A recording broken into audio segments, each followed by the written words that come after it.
आपको बताएं कि नौशहरा इलाके में सिक्योरिटी बढ़ाई गई है। फौज ने इलाके में घेराबंदी की है। एलओसी पर सेना के जवानों पर फायरिंग हुई थी। पाकिस्तानी स्नाइपर ने निशाना बनाया था। फायरिंग में फौज का एक जवान भी जख्मी हुआ था।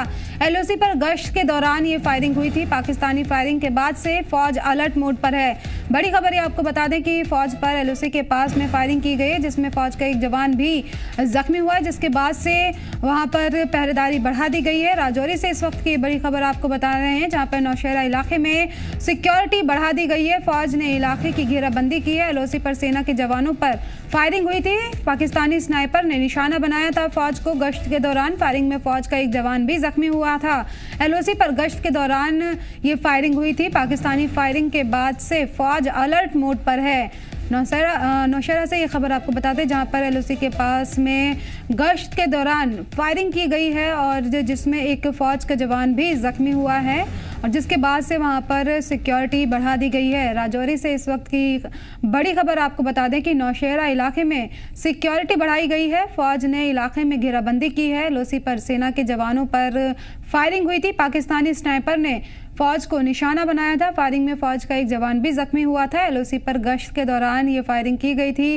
पाकिस्तानी फायरिंग के बाद से फौज अलर्ट मोड पर है। नौशहरा में गश्त के दौरान फौज पर फायरिंग की गई थी एलओसी के पास, और जिसमें एक जवान भी जख्मी हुआ था, जिसके बाद से वहां पर सिक्योरिटी बढ़ा दी गई है। और इस पर मजीद जानकारी के लिए हमारे नुमाइंदे अंकित केसर हमारे साथ जुड़ गए। अंकित, क्या जानकारी है? फौज पर फायरिंग की गई है एलओसी के पास में, क्या कुछ अपडेट है इस हवाले से? जी देखिए, पिछले काफी दिनों से पाकिस्तान जो है इस फिराक में है कि किसी तरह से इन्फिल्ट्रेशन करवाई जा सके, जिसको लेकर पाकिस्तान छोटी मोटी फायरिंग जो है वो करके हिंदुस्तानी फौज को जो है वो डिस्टर्ब करने की कोशिश कर रहा है, यहाँ पे माहौल को खराब करने की कोशिश कर रहा है। और इसी हवाले से 2-3 दिन पहले भी केरी सेक्टर के जो उस पार के जो जंगलाती एरिया है वहां से भी कुछ फायर्स राउंड आए।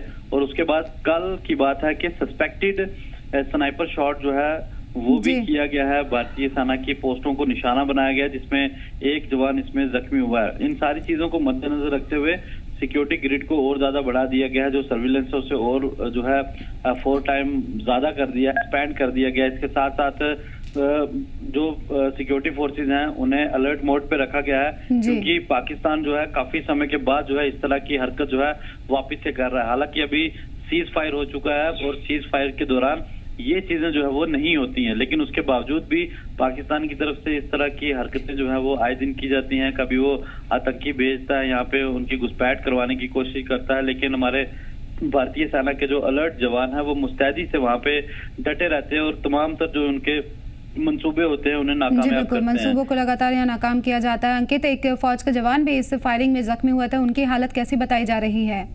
जी, जो जवान इस फायरिंग की जद में आने से जख्मी हुआ था उसकी हालत अभी स्थिर है और उसे सस्टेन इंजरीज आई थी। उसे चॉपर के मदद से रजौरी का जो 150 GH हॉस्पिटल है आर्मी का, वहां पे उपचार के लिए भर्ती करवाया गया। फिलहाल उनकी सेहत बिल्कुल ठीक है, अंडर ऑब्जर्वेशन है, ट्रीटमेंट उनका चल रहा है। लेकिन सोचने की बात यह है कि पाकिस्तान पहले की तरह जो है वापिस से एक बार फिर से शुरुआत जो है वो कर रहा है। तो इस वजह से मुझे लगता है कि कहीं ना कहीं वापस से पहले की तरह जो सीज फायर की वायलेशन होती रहती थी, कहीं वो वापस से ना वो चीजें वो मंजर देखने को मिले, क्योंकि पाकिस्तान जो है पहल वापस से कर रहा है और कहीं ना कहीं इस वक्त थोड़ी बहुत टेंशन जो है एलओसी पे जो है वो देखने को मिल रही है। अगर अंकित इस तरह से पाकिस्तान की तरफ से फिर इस तरह से हरकतें दिखाई जाती हैं तो किस तरह से सिक्योरिटी फोर्सेस और फौज हमारी तैनात रहेगी? क्या सिक्योरिटी के क्या कुछ मजीद इंतजाम किए जाएंगे ताकि इस तरह की जो फायरिंग है उस पर किसी तरह का नुकसान ना हो, उनको रोका जा सके? कैसे तैयारी की जा रही है? देखिए, अगर टेक्नोलॉजी के हिसाब से भी बात की जाए तो हमारा इंडिया जो है बहुत आगे पहुंच चुका है और हर एक लिहाज से देखा जाए तो हमारे सिक्योरिटी फोर्सेज जो है आधुनिक हथियारों से लैस हैं, ड्रोन, सीसीटीवी कैमरा, हर चीज से लैस हैं। और अगर पाकिस्तान अपनी हरकतों से बाज नहीं आया, अगर पाकिस्तान इसी तरह से छिप कर इस तरह की हरकतें करता रहा, तो मुझे लग रहा है कि और इस तरह के आसार जो है दिखाई दे रहे हैं कि सिक्योरिटी फोर्सेज जो है जरूर पाकिस्तान को इस चीज का जवाब देगी और पूरे एरिया को, जो भी एलओसी के एरिया या फिर आईबी के अंदर जो एरियाज आते हैं उन्हें जो है हाई अलर्ट पे रख दिया गया है और पाकिस्तान की हर एक छोटी से छोटी बड़ी से बड़ी हरकत के ऊपर जो है वो नजर रखी जा रही है, ताकि पाकिस्तान पहले की तरह जो है यहाँ पे गोले न बरसाए और कोई इसकी चपेट में ना आए। तो इस वजह से जो है पूरे इस एरिया को जो है कॉर्डन में रखा गया है। सर्च ऑपरेशन भी चलाए जा रहे हैं ताकि पाकिस्तान अपनी साजिश में कामयाब ना हो। जी बिल्कुल। सर्च ऑपरेशन में अंकित क्या कुछ कोई बरामद हुआ है अब तक? जी देखिए, फिलहाल जो पूरे इलाके को सैनिटाइज करने के लिए जो है फोर्सेस जो है वो लगा दी गई हैं। जो पहला जो घेरा रहता है वो सेना का रहता है, तो वहाँ पे भारतीय सेना जो है अपने पोस्टों के ऊपर उसके साथ साथ जितना भी रूट रहता है एलओसी का, तो वहाँ पे वो तैनात है और वहाँ पे काफी ज्यादा सर्विलेंस को जो है बढ़ा दिया गया है ताकि इन्फिल्ट्रेशन का जो खतरा कम हो। पाकिस्तान रहता है इसी फिराक में है कि किसी तरह से यहाँ पे इन्फिल्ट्रेशन करवाई जा सके और यहाँ पे सेना का नुकसान हो सके और ज्यादा से ज्यादा इन्फिल्ट्रेशन करवाकर जम्मू कश्मीर के अंदर आतंकवाद को बढ़ाया जाए। आपने देखा ही होगा कि पिछले दिनों में भी जो है कुछ आतंकियों को पुंछ जिला में मार गिराया गया था, जो कि एक बहुत बड़ी कामयाबी है। जो इस ओर आने की कोशिश कर रहे थे, लेकिन भारतीय सेना के जो अलर्ट जवान थे उनके अलर्टनेस ने जो है ये चीज साबित कर दी कि कोई भी दुश्मन देश जो है इस ओर निगाहें नहीं करेगा। अगर करता है तो उसका अंजाम उन्हीं आतंकियों की तरह होगा जिन्हें इंडियन आर्मी ने ढेर किया है। तो इस हवाले से जो है सर्च ऑपरेशन भी चलाए जा रहे हैं ताकि पहले घेरे से अगर कोई आतंकी निकल भी जाता है तो दूसरे घेरे में जो बाकी की फोर्सेज है उनकी चपेट में आने से उनको मौत के घाट उतारा जा सके। दहशतगर्दों पर लगाम लगाने की पूरी कोशिश की जा रही है और उनको लगातार घेरने की कोशिश की जा रही है। अंकित, आसपास के जो इलाके होंगे वहां पर किस तरह से इंतजाम किए गए सिक्योरिटी के और लोगों का क्या कुछ रद्द-ए-अमल है इस वाकया के बाद?